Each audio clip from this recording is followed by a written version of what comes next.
I woke up the morning after my surgery to find my husband and my mother-in-law in a room. It was a sorry sight. I had been on a steep ladder at work, and I fell off. My husband looked at me with concern. "What are you doing? You're just a part-timer. Why not leave that to the full-timers?" I couldn't believe the audacity. "Is this another one of your meddling wasps? Can you not talk to me like that? I have to stay in the hospital for a while, so sorry for the inconvenience. Oh, speaking of, I just transferred this month's share of expenses to the bank account. I usually contribute to household expenses with my part-time earnings, but now I'm stuck here. I can't even cook, let alone shop. So I figured at least I can give them money. But my mother-in-law turned it down. We don't need your measly earnings. Can you stop making that I'm doing my part face?" I had no such intention or not. That's the face they thought I was making. "We don't need you. I'm here. Besides, how much can a part-timer really make? It's not a lot, but it's enough to help with groceries. Sure, whatever." My mother-in-law's unyielding attitude started to make me angry. I was the one hurt, but neither of them had shown any concern. Then my husband, let's call him Joe, said something unbelievable. "Frankly, you don't need to come back after discharge. You're just a liability, and it's a waste of time and money. Don't expect me to pay your hospital bills." He is right. It's your own fault you're injured. We're the ones who will have to shoulder the burden, so you should pay us. Why do the useless ones always cost so much? With that, Joe and my mother-in-law left the room. They despised any form of expense, so it's no wonder they were angry about me being in the hospital, worrying more about money than about me. I've started to think I shouldn't have married in the first place. A few hours later, "Oh, Miss Gwen, long time no see. Is that you, Ginny? What brings you here?" "I heard you got hurt, so I had to come visit." "Just kidding, but I did hear from a former colleague that you're injured, so I took the time to come see you." "Wow, you didn't have to. Aren't you busy?" "True. When I got headhunted a few years back, I was thinking of quitting because I wasn't used to the new environment. But thanks to your advice, I've come this far. I'll never forget that. Thank you so much. You're making it sound like a big deal." The person who came to visit me is a former colleague from the company I used to work at named Mr. James. Everyone, myself included, called him Jimmy. After leaving the company, I would occasionally meet up with old colleagues, but Jimmy had been reassigned and stopped coming.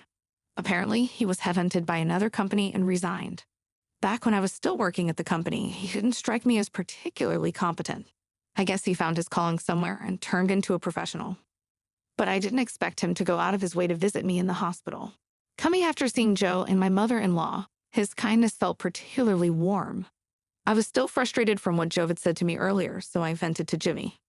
"Really? Your husband sounds quite harsh." "This isn't a joke. I'm genuinely frustrated and angry." "Well, I don't get it.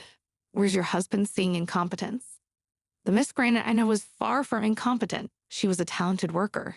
You were sorely missed when you left the company. Work and marriage are different, you know." "Fair point. I've never met your husband. Is he younger than you?" "Yes, he is. That's why he's so attached to his mother. They're always together. Instead of defending me, he joins Mom in complaining about me. It's so annoying. Thanks, though, Jimmy. Talking to you lightened my mood a bit. Once I'm better, let's go out for a meal and invite others too."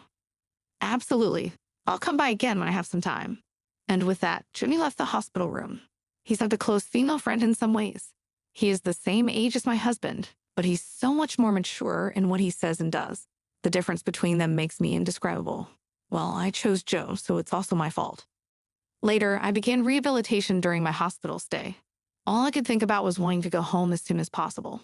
But if I go home, Joe and my mother-in-law will be there. If I stay in the hospital, it's far less stressful. 2 weeks later, Joe comes to visit again, bringing my mother-in-law with him. "What do you want?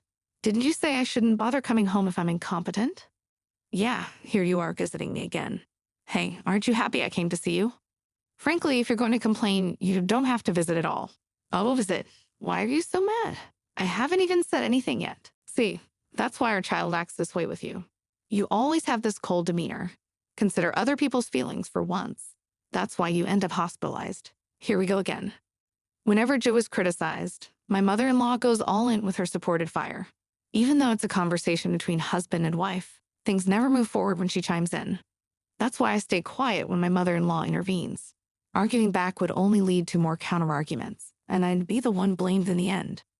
This time, I was patiently waiting for the storm to pass. but it showed no sign of stopping. Still, they started talking about Joe's girlfriend.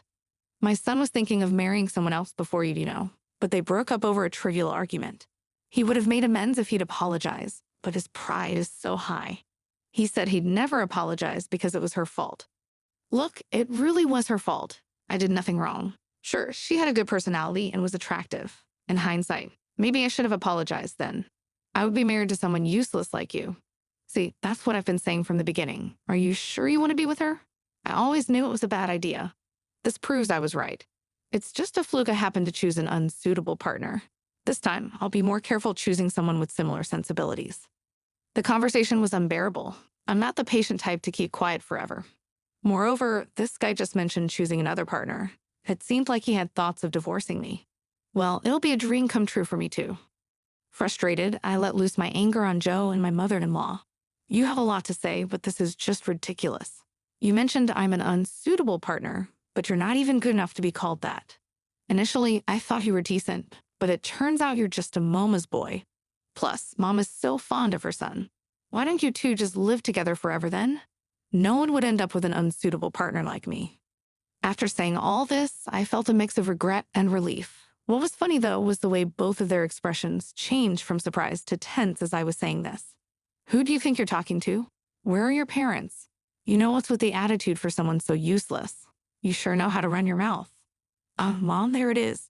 You're quick to call people incompetent, but are you so well-rounded yourself? Must be nice being perfect at your job and at home, huh? You're really something. When I sarcastically praised my mother-in-law, her face turned even redder. How dare you act so smug?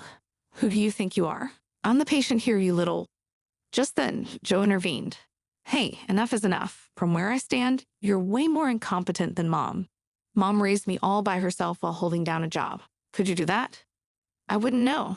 I've never been in that situation. But if I were a parent, I'd teach my kids not to look down on others. It's not cool to call people incompetent, especially someone who's hospitalized. I see. Well, it's clear we've never been a good match. That's divorce. No point in staying together after all. Fine by me. You were talking about being cautious with your next partner, right?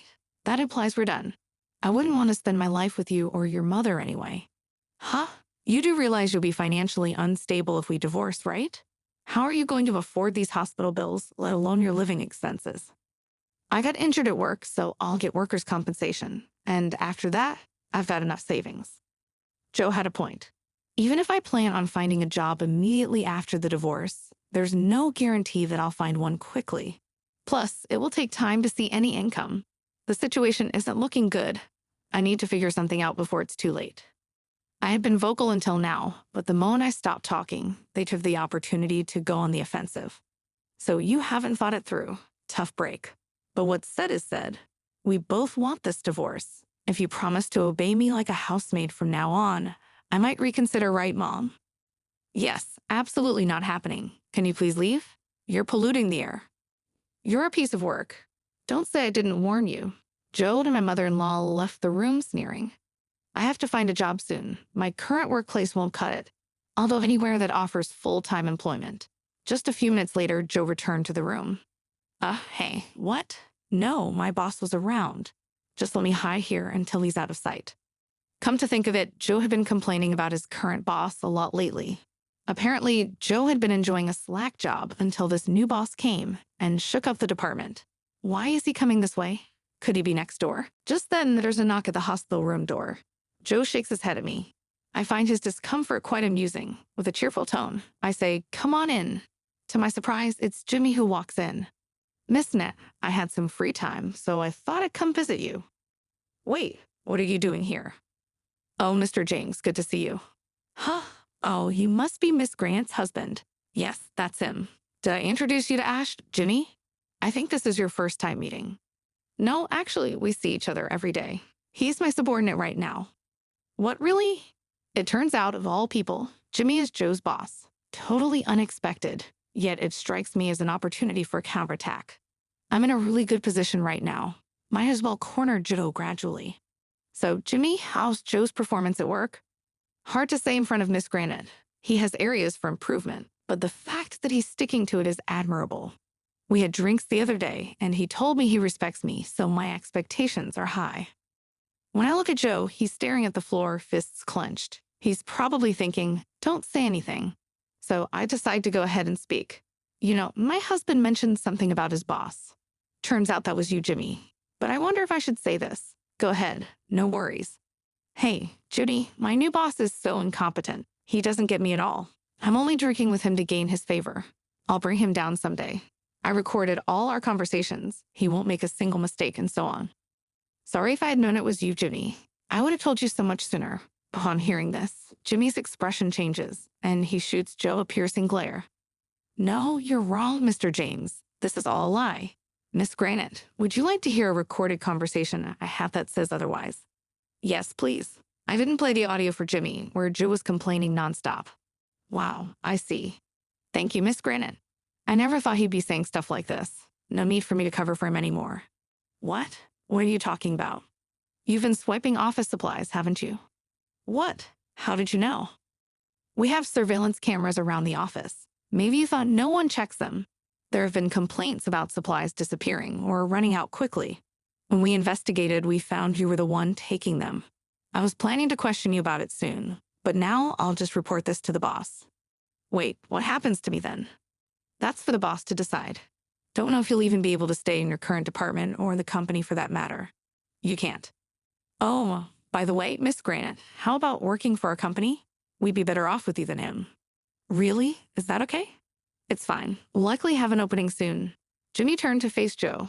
I'd be delighted to be under Jimmy. I'll make sure not to get too familiar with you. Don't worry about it, you scum. Joe was questioned by the company about the missing supplies and found to be reselling them. He was effectively fired. He was questioned by the police. Now he's being supported by his mother-in-law's pension. Life's tough.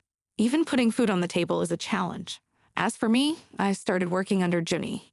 Although it took a bit to get back into the swing of things, I quickly adapted and became a valuable member of the team. Work is really enjoyable. I guess as long as I have my job, life is good.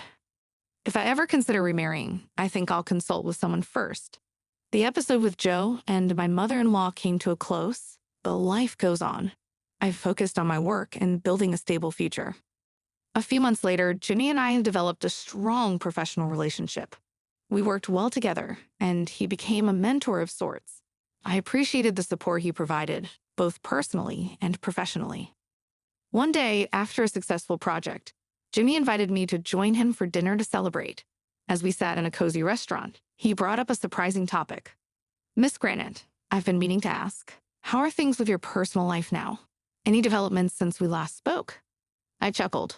Well, after the whole ordeal with Joe, I decided to focus on myself and my career. No rush for anything else. Jimmy nodded thoughtfully. That's a wise approach. Take your time. You never know what life might bring. Over the next year, my career continued to flourish. I took on challenging projects, received promotions, and built a strong network within the company. It seemed that leaving the toxic environment with Joe had been the right decision. One day, as I was working on a particularly demanding project, Jimmy called me into his office. Miss Granite, I have some exciting news. There's an opportunity for an overseas assignment, and I believe you're the perfect candidate for it. I was both surprised and intrigued. An overseas assignment would be a significant step in my career. After careful consideration, I accepted the opportunity. The next few years were a whirlwind of new experiences and challenges. I thrived in the international work environment, and my skills continued to grow. Occasionally, I would receive updates about Joe's struggles back home, but I had long moved on from that chapter of my life.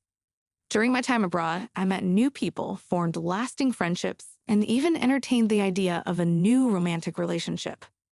Life had taken unexpected turns, and I embraced the changes with an open heart. As the overseas assignment came to an end, I found myself contemplating the next chapter of my life. The experiences and growth I had undergone during this period were invaluable. I had become a stronger, more resilient person. Upon returning to my home country, I decided to visit my family.